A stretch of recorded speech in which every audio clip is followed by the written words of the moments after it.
ইরানের বিরুদ্ধে সামরিক অভিযান চালিয়ে নেওয়া এবং যুদ্ধ থামানোর সিদ্ধান্তের মাঝখানে দাঁড়িয়ে ট্রাম্প ঐতিহাসিক রাজনৈতিক সংকটে পড়েছেন। যুক্তরাষ্ট্রের ভেতরে যুদ্ধকেন্দ্রিক জনমত দিন দিন আরও নেতিবাচক হচ্ছে। পোলিং তথ্য অনুযায়ী ৫৮% সাধারণ আমেরিকান নাগরিক এখন এই যুদ্ধ থেকে বেরিয়ে আসার পক্ষে এবং যুদ্ধের বিরোধিতা করেছেন। পাশাপাশি ট্রাম্পের নিজস্ব জনপ্রিয়তার রেটিং কমে দাঁড়িয়েছে মাত্র ৩৮%-এর কাছাকাছি।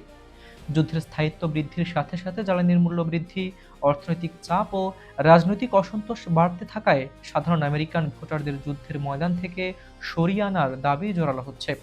এর প্রেক্ষিতে রাজনৈতিক সমীকরণ বজায় রাখতে সম্প্রতি ট্রাম্প ইরানের সাথে আলোচনার পথ তৈরির চেষ্টা শুরু করেছেন।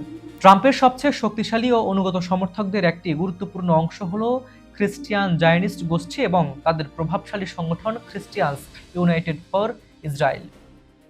এই খ্রিস্টান ধর্মীয় গোষ্ঠীর নেতারা সাফ জানিয়ে দিয়েছেন, ইরানের সাথে কোনো ধরনের অসম্পূর্ণ সমঝোতা বা যুদ্ধবিরতি করা যাবে না, বরং সামরিক কাজ শেষ করেই ফিরতে হবে। তাদের মতে যুদ্ধ থামিয়ে দিলে তা ইসরায়েলের নিরাপত্তার জন্য এক বিরাট হুমকি হয়ে দেখা দেবে।